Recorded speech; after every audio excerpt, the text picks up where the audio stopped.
السلام عليكم، ازيكم عاملين ايه؟ يا رب تكونوا بألف خير.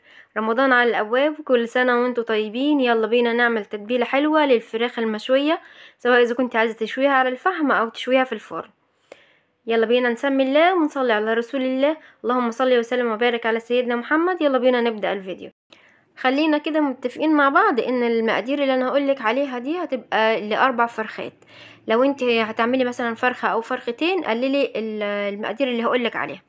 عندي بصلايتين يكونوا كبار، والبصل يكون يا ريت احمر، لان البصل الاحمر بيبقى بيدي كده تسكيره حلوه للاكل، وكمان فيه ميه كتيره. تاني حاجه عندي الطماطم، برضو طماطميتين كبار، لو الطماطم صغيره استعملي 4 طماطميات. الفلفل عندي قرن فلفل بارد، ومعاه 2 فلفل حراق. الفلفل الحراق بيدي طعم حلو للفراخ، وخصوصا الفراخ المشويه. عندي الليمون، لو الليمونه بتاعتي كبيره خلاص هستعمل ليمونه واحده، لو ليمون صغير عندك استعملي ليمونتين. هاخد بقى الخضار بتاعي كده واقطعه مكعبات، واجيب معايا معلقه كبيره توم مهروس، واخد بقى الخضار بتاعي وحاجتي دي على الكبه او على الخلاط، اضربهم كويس لحد لما يبقى عندي الخليط ناعم كده. ابدا بقى انزل بيهم في بوله، وهقولك بقى على المكونات الباقيه او الحاجات اللي انا هعملها تاني. هنزل معايا بكوبايتين زبادي. الزبادي بتدي طراوه كده للفراخ، فمش هقدر استغنى عنها. لو ما عندكيش زبادي، عندك مثلا رايب، عندك لبن، حطي. لكن هو مكون اساسي لازم يتحط في الفراخ، مع الفراخ بيدي طراوه كده للفراخ. عندي معلقتين صلصه كبار. الصلصه بتدي لون حلو للفراخ المشويه بالذات.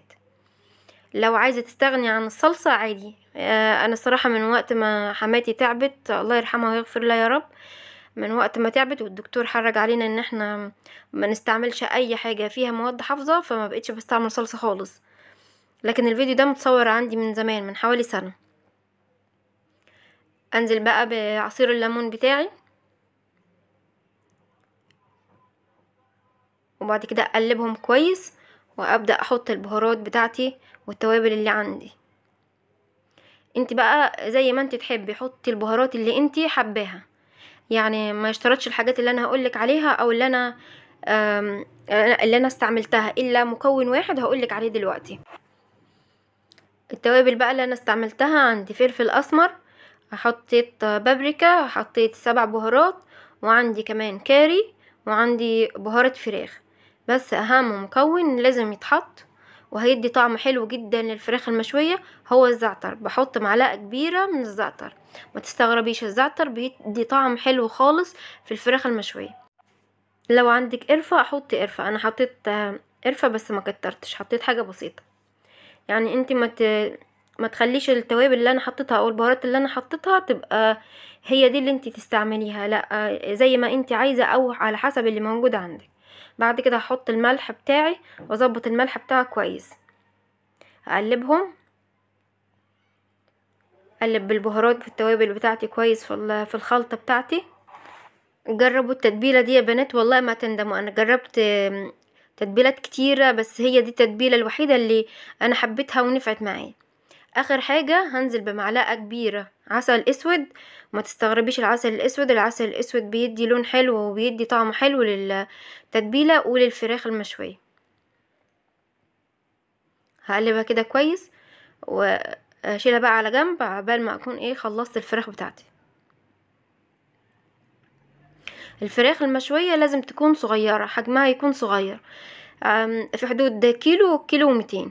دي تكون اقصى حاجة، ان هي تكون كيلو 200 علشان خاطر انها تستوي معاكي وتبقى حلوة.